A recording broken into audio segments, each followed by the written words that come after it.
Hello guys, പത്രമാറ്റിൻ്റെ പുതിയ episode റിവ്യൂയിലേക്ക് സ്വാഗതം. ഈ റിവ്യൂ ഇഷ്ടപ്പെടുകയാണെങ്കിൽ ഒന്ന് സബ്സ്ക്രൈബ് ചെയ്ത് ലൈക്ക് ചെയ്ത് സപ്പോർട്ട് ചെയ്യണേ. ആദർശിനോട് നയന പറയുന്നുണ്ട്, എൻ്റെ പ്രോഗ്രാം കാണാനായിട്ട് എൻ്റെ അമ്മായിമ്മ വരണമെന്ന് എനിക്ക് ആഗ്രഹമുണ്ടെന്ന്. ഞാൻ എന്തായാലും അമ്മയോട് പറഞ്ഞു നോക്കാമെന്ന് ആദർശ് സമ്മതിക്കുന്നുണ്ട്. നയനയ്ക്ക് അവാർഡ് കിട്ടിയ കാര്യം അനാമിയെ അവിടെ അച്ഛനും അമ്മയൊക്കെ അറിഞ്ഞ് അതിൻ്റെ ദേഷ്യത്തിലാണ് 3 പേരും. അനാമിക പറയുന്നുണ്ട്, അവൾ അങ്ങ് പടർന്ന് പന്തലിക്കുകയാണെന്ന്, എങ്ങനെയും അവളെ തകർക്കാൻ പറ്റത്തേ ഇല്ലെന്ന് പറയും. വേണു അപ്പം പറയുന്നുണ്ട്, ഒരുത്തി SI, ഒരാൾ ഡിസൈനർ, മറ്റവർക്ക് പിന്നെ ഒന്നുമില്ല, ഇനി അവൾ എന്താവുമോ എന്ന് ആർക്കറിയാമെന്ന്. അന്നേരത്തേന് രേവതി പറയും, അവൾക്കൊരു കൊച്ചുണ്ടാകാൻ പോവല്ലേ, ആ കൊച്ചായിരിക്കുകയില്ലേ ഇനി ആ വീട്ടിലെ താരം, അതുകൊണ്ട് അവൾക്കത് മതി, ഇവക്കതുമില്ലല്ലോ എന്ന് പറയും. അന്നേരത്തേന് അനാമിക പറയുന്നുണ്ട്, കുടുംബജീവിതം ഇല്ലാത്തവർക്ക് എന്ത് കൊച്ചുങ്ങൾ, ഇനി അതിനെക്കുറിച്ച് പറഞ്ഞിട്ട് കാര്യമൊന്നും ഇല്ലെന്ന് പറയും. അവിടെ അമ്മായിമ്മയ്ക്ക് ഇപ്പം പഴയതുപോലൊന്നും അവളോട് ദേഷ്യമുണ്ടെന്ന് എനിക്ക് തോന്നുന്നില്ലെന്ന് വേണു പറയുന്നുണ്ട്. നമ്മൾ ഉദ്ദേശിക്കുന്ന പോലൊന്നും ആയിരിക്കില്ല, കുറച്ച് നാൾ കഴിയുമ്പോഴത്തേന് മകൻ ഇഷ്ടപ്പെട്ട മകൻ്റെ ഭാര്യയെ ഇനി അവരും അങ്ങ് ഇഷ്ടപ്പെടാനൊക്കെ തുടങ്ങും. അതുകൊണ്ട് നീ എങ്ങനെയുമൊക്കെ അനിയെ ചാക്കിട്ട് അനിയുടെ കൂടെ ആ 3 ജുവലറി അവൻ്റെ കസ്റ്റഡിയിലല്ലേ, ആ കൂട്ടത്തിലേക്ക് പോയി നീ ഓഫീസിലിരിക്കാൻ പറയും. അവൻ എന്നെ ഓഫീസിലോട്ട് കൊണ്ടുപോകുന്നത് ഒട്ടും ഇഷ്ടമല്ല, ജുവലറി ഞാൻ ചെല്ലുന്നേ അവൻ ഇഷ്ടമല്ലെന്ന് പറയും. പിന്നെ ആദർശേട്ടൻ്റെ ഭാര്യയെ കൊണ്ടുപോകുന്ന പോലൊന്നും അല്ല, ഇവൻ എന്നെ കാണാതിരിക്കാൻ വേണ്ടി രാവിലെ ഓഫീസിൽ പോകുന്നത് തന്നെ എന്ന് പറയുന്നുണ്ട്. ആ നശിച്ച വീട്ടിൽ നിന്ന് എങ്ങനെയും ഒന്ന് പുറത്ത് ചാടണമെന്നാണ് ഞാൻ ആഗ്രഹിക്കുന്നത്. ഇങ്ങനെയൊക്കെ നിയമങ്ങളുള്ള വീടുകളുണ്ടോ, അതിനകത്ത് ജീവിക്കുന്നത് തന്നെ ഭയങ്കര ബുദ്ധിമുട്ടാണെന്നും അനാമിക പറയും. രേവതി പറയുന്നുണ്ട്, ദേവയാനി ചേച്ചിക്ക് കൊടുത്ത പാലിനകത്ത് വിഷം കലർത്തിയത് നമ്മളാണെന്നെങ്ങാനും അറിഞ്ഞു കഴിഞ്ഞാൽ പിന്നെ മൊത്തം പോയി നമുക്ക് പിന്നെ ഒരു നിലനിൽപ്പും ഉണ്ടാകുകയില്ലെന്ന്.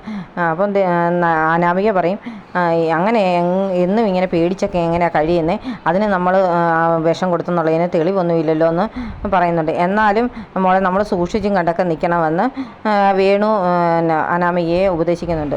നയന അവാർഡ് ഫംഗ്ഷന് പോകാനായിട്ട് ഒരുങ്ങുന്നുണ്ട്. അപ്പോൾ ആദർശ് അങ്ങോട്ട് വന്നിട്ട് പറയും, എന്തായാലും നീ ഈ സാരിയിൽ ഒരുപാട് സുന്ദരിയായിട്ടുണ്ടെന്ന്. അത് എനിക്കറിയാം, നേരത്തെ ഈ സൗന്ദര്യമൊക്കെ ഉണ്ടായിരുന്നതാണെന്ന് പറയുന്നുണ്ട് നയന. അതൊക്കെ ഉണ്ടായിരിക്കും, പക്ഷേ ഞാനിപ്പോഴാണ് ശരിക്കും നിന്നെ ശ്രദ്ധിച്ചത്, നീ ഒരുപാട് മനോഹരിയായിട്ടുണ്ട്, സുന്ദരിയായിട്ടുണ്ടെന്നൊക്കെ ആദർശ് നയനെ പൊക്കുന്നുണ്ട്. ഉടനെ നയന പറയും, എന്തായാലും അമ്മയോട് പറഞ്ഞായിരുന്നോ ഫംഗ്ഷന് വരുന്ന കാര്യമെന്ന്? ഞാനൊന്ന് പറഞ്ഞു നോക്കാം, ഗ്രേസി ആൻറ്റിയും ആൻമരിയൊക്കെ നടത്തുന്ന ഫംഗ്ഷൻ ആയതുകൊണ്ട് ചിലപ്പം അമ്മ വരുമായിരിക്കും എന്ന് പറയും. എന്തായാലും അമ്മയോട് അവർ ഈ ഫംഗ്ഷനെ കുറിച്ച് പറയുകയും അമ്മയെ ക്ഷണിച്ചിട്ടൊക്കെ ഉണ്ടായിരിക്കുമല്ലോ, അപ്പോൾ അമ്മയ്ക്ക് വന്നാൽ എന്താണെന്ന് നയന ചോദിക്കുന്നുണ്ട്. ഞാനൊന്ന് പറഞ്ഞു നോക്കട്ടെ എന്ന് പറയും. പക്ഷേ ആദർശേട്ടൻ ഞാൻ പറഞ്ഞെന്നൊന്നും പറയാൻ പോകണ്ട, ആദർശേട്ടൻ്റെ അഭിപ്രായമായിട്ട് പറഞ്ഞാൽ മതിയെന്ന് ആദർശിനോട് നയന പറഞ്ഞു വിടുന്നുണ്ട്. അതനുസരിച്ച് ആദർശ് ദേവയാനിയെ വന്ന് കാണുന്നുണ്ട്. ദേവയാനിയാണെങ്കിൽ നയന ഫംഗ്ഷന് പോകാമെന്ന് സമ്മതിച്ചെങ്കിലും ആകെ അങ്ങ് ടെൻഷനിലിരിക്കുകയാണ്, ഇനി പോകാതിരിക്കുമോ എന്നൊക്കെ ഉള്ള ടെൻഷനുണ്ട്. അപ്പോൾ ആദർശ് വന്ന് പറയുന്നുണ്ട്, ഇവിടുന്ന് സ്ത്രീകൾ ആരും പോകുന്നൊന്നുമില്ലല്ലോ, നയനെ മാത്രമേ പോകുന്നുള്ളൂ, നവ്യയ്ക്കാണെങ്കിൽ ജലദോഷമാണെന്ന് പറഞ്ഞ് പോകുന്നില്ല, അന്നേരം അമ്മയ്ക്ക് ഈ ഫംഗ്ഷൻ ഒന്ന് പോയിക്കൂടെ എന്ന് ചോദിക്കും. അവൾ പറഞ്ഞിട്ടാണോ നീ ഇങ്ങനെ പറഞ്ഞെന്ന് ദേവയാനി ചോദിക്കുന്നുണ്ട്. അങ്ങനെയൊന്നുമില്ല, എൻ്റെ അഭിപ്രായം ഞാൻ പറഞ്ഞെന്നേ ഉള്ളൂ, എനിക്കിപ്പം പോകാൻ പറ്റത്തില്ലല്ലോ, അത് സ്ത്രീകളും കുട്ടികളും ഒക്കെ മാത്രം പങ്കെടുക്കുന്ന പരിപാടിയല്ലേന്ന്. അതിനെന്താ അവാർഡ് കിട്ടുന്നത് നയനയ്ക്കല്ലേ, അപ്പം അവളുടെ ഭർത്താവ് എന്ന രീതിയിൽ നിനക്ക് പോകാമെന്ന് പറയും. എന്തായാലും ഞാൻ പോകുന്നില്ല അമ്മ എന്തായാലും ഈ ഫംഗ്ഷന് പങ്കെടുക്കാമെന്ന് അവൾക്ക് ആഗ്രഹമുണ്ട് എന്ന് പറയുമ്പം ദേവയാനി പറയുന്നുണ്ട്, ആഹാ, എൻ്റെ മുമ്പിൽ അവൾക്ക് വലിയ ആൾ കളിക്കാൻ വേണ്ടിയും വിജയിച്ചെന്നുള്ളത് കാണിക്കാൻ വേണ്ടിയൊക്കെ അല്ലേ അവൾ എന്നെ ഈ ഫംഗ്ഷന് പങ്കെടുപ്പിക്കാൻ നോക്കുന്നതെന്ന്. അങ്ങനെയൊന്നും അമ്മ വിചാരിക്കേണ്ട, അവൾ അങ്ങനെയൊന്നും മനസ്സിൽ വിചാരിച്ചിട്ടേ ഇല്ല, എന്നാലും അമ്മയുടെ മുമ്പിൽ വെച്ച് ആ അവാർഡ് മേടിക്കണമെന്ന് അവൾക്ക് ഒരുപാട് ആഗ്രഹമുണ്ടെന്നൊക്കെ ആദർശ് പറയുമ്പോഴത്തേനും ദേവയാനി പറയും, എന്തായാലും നീ പറഞ്ഞ സ്ഥിതിക്ക് ഞാൻ പോകാൻ നോക്കാം എന്ന് പറയുന്നുണ്ട്. ആദർശ് അങ്ങ് പോയി കഴിയുമ്പം ദേവയാനി ഓർക്കുന്നുണ്ട്, എന്തായാലും എൻ്റെ മരുമോൾ ഈ ഫംഗ്ഷനിൽ അവാർഡ് മേടിക്കുന്നത് എനിക്കൊന്ന് കാണണം, നയന ഇങ്ങനെ ആവശ്യപ്പെട്ട സ്ഥിതിക്ക് ഞാൻ എന്തായാലും പോകുമെന്ന് പറഞ്ഞ് ഇരിക്കുന്നുണ്ട് ദേവയാനി. പിന്നീട് ദേവയാനി നയന പോകുന്നതിന് മുമ്പ് തന്നെ അവാർഡ് നടക്കുന്ന സ്ഥലത്തേക്ക് വരികയാണ്. അന്നേരം ഫ്രണ്ടിൽ തന്നെ നയനയുടെ ഒരു ഫ്ലെക്സൊക്കെ വെച്ചിട്ടുണ്ട്, വെൽക്കം എന്നൊക്കെ പറഞ്ഞ്. അത് കാണുമ്പോഴത്തേന് ദേവയാനിക്ക് ഒരുപാട് സന്തോഷമാകുന്നുണ്ട്. ഒത്തിരി നേരം ആ ഫ്ലെക്സിനിട്ടൊക്കെ നോക്കി ചിരിച്ചുകൊണ്ട് നിൽക്കുന്നുണ്ട് ദേവയാനി. എന്നിട്ട് അകത്തേക്ക് ചെല്ലുമ്പം ഗ്രേസിയെയും മകളെയൊക്കെ കാണുമ്പോൾ അവരൊക്കെ പറയുന്നുണ്ട്, നിനക്ക് ഇത്രയും സ്നേഹമുള്ള ആയിട്ട് നീ എന്താ പിന്നെ മരുമോളെ ഇങ്ങനെ ഒളിഞ്ഞും പാത്തുമൊക്കെ സ്നേഹിക്കുന്നതെന്നൊക്കെ ചോദിക്കും. നിനക്കറിയാവുന്നതല്ലേ വീട്ടിലെ പ്രശ്നങ്ങളൊക്കെ. പിന്നെ അവൾ എനിക്ക് ഇപ്പം ജീവൻ തന്നെന്നുള്ള കാര്യം എനിക്കും അറിയാം. പക്ഷെ ആരും എന്നോട് ഇതൊന്നും പറഞ്ഞിട്ടൊന്നും ഇല്ലല്ലോ.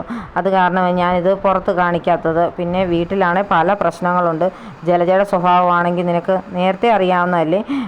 ഇങ്ങനെ ഓരോ കാരണങ്ങളുണ്ടാക്കി വീട്ടിലുള്ളവരെ തമ്മിൽ തല്ലിച്ചുകൊണ്ടേ ഇരിക്കും. ഞാൻ എൻ്റെ മരുമോളെ സ്നേഹിക്കുന്നുണ്ടെന്ന് അറിഞ്ഞു കഴിഞ്ഞാൽ പിന്നെ വീട്ടിൽ പല പ്രശ്നങ്ങളും ഉണ്ടാകും. അതൊക്കെ ഒഴിവാക്കാൻ വേണ്ടിയാണ് ഞാനിപ്പോൾ ഇങ്ങനെ മാറി നിൽക്കുന്നതെന്ന് പറയും. പിന്നെ ആ മാല ഡിസൈൻ ചെയ്ത് കിട്ടിയോ എന്നൊക്കെ ദേവയാനി തിരക്കുന്നുണ്ട്. അപ്പോൾ ആൻമരി ആ മാല എടുത്തൊക്കെ കാണിക്കുമ്പോഴത്തേന് ദേവയാനിക്ക് അത് ഒരുപാട് ഇഷ്ടപ്പെടുന്നുണ്ട്. നല്ല ഭംഗിയുണ്ടല്ലേ എന്നൊക്കെ പറയും. എനിക്ക് ഒരുപാട് ഇഷ്ടപ്പെട്ട്. ഒരിക്കലും അങ്ങനെ നയന ഒന്നും ആവശ്യപ്പെടാറില്ലാത്തതാണ്. ആദ്യമായിട്ടാണ് നയനമോൾ ഇങ്ങനെ ഒരു പടത്തിൽ നോക്കിയിട്ട് ആ ഡിസൈൻ ഇഷ്ടപ്പെട്ടെന്ന് പറയുന്നത്. അപ്പോൾ എനിക്കത് എന്തായാലും മേടിച്ചു കൊടുക്കണമെന്ന് തോന്നി. അതാ ഞാനത് ഇങ്ങനെയാണെങ്കിലും മേടിച്ചു കൊടുക്കാൻ തീരുമാനിച്ചെന്നും പറയും. പിന്നീട് കാണിക്കുന്നത് ജാനകിയും ജലജയും അനാമികയും എല്ലാം കൂടി ഇരുന്ന് കുശുമ്പ് പറയുന്നതാണ്. നയനയ്ക്കാണെങ്കിൽ ഈ അവാർഡ് കിട്ടിയത് അവർക്കൊട്ടും സഹിച്ചിട്ടില്ല. അപ്പോൾ അവർ പറയുന്നുണ്ട്, എന്നാലും അവർക്ക് ആരാ ഈ അവാർഡൊക്കെ കൊടുക്കുന്നത്? അതിന് മാത്രമുള്ള ഡിസൈനിങ് ഒന്നും അവൾ കാണിക്കുന്നില്ലല്ലോ.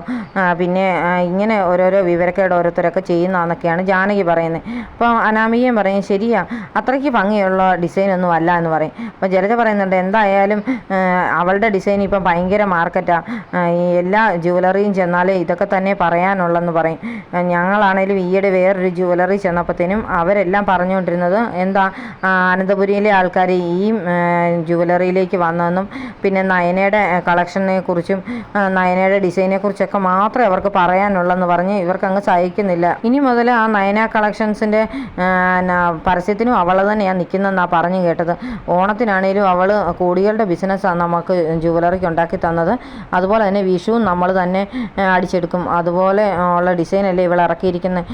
ഇവിടെ ഒരുത്തി ഉണ്ടായിരുന്നു നേരത്തെ, പിന്നെ ഈ പരസ്യത്തിലൊക്കെ അഭിനയിക്കാനായിട്ട് റെഡിയായി നിന്നവൾ. അവസാനം അവൾക്ക് ഇതിനകത്തൊന്നും പങ്കെടുക്കാൻ പറ്റിയില്ല. ഇവളാണ് ഇപ്പം പോപ്പുലറായി നിൽക്കുന്നതെന്നൊക്കെ പറഞ്ഞ് 3 പേരും അങ്ങിരുന്ന് കുശുമ്പ് പറയുകയാണ്. മോളും കൂടെ അനിയുടെ കൂടെ ജ്വല്ലറിയിലൊക്കെ പോകണമെന്ന് ജാനകി പറഞ്ഞു കൊടുക്കുന്നുണ്ട് അനാമികയോട്. പക്ഷെ അനാമിക പറയുന്നുണ്ട്, അമ്മയുടെ മോൻ എന്നെ കൊണ്ടുപോകണ്ടേ, അല്ലാതെ ഞാൻ എങ്ങനെ പോകാനാണ്. അത് ശരിയാ, അനാമിക എന്നാണേലും അനി ഓഫീസിലോട്ടൊന്നും കൊണ്ടുപോകുന്ന നോക്കുക വേണ്ടെന്ന് ജലജയും പറയും. നയന ഉദ്ഘാടന സ്ഥലത്തേക്ക് എത്തുകയാണ്. അന്നേരം നയനെ സ്വീകരിക്കാനായിട്ട് ആൻമരിയായും ഗ്രേസിയും എല്ലാം നിൽപ്പുണ്ട്.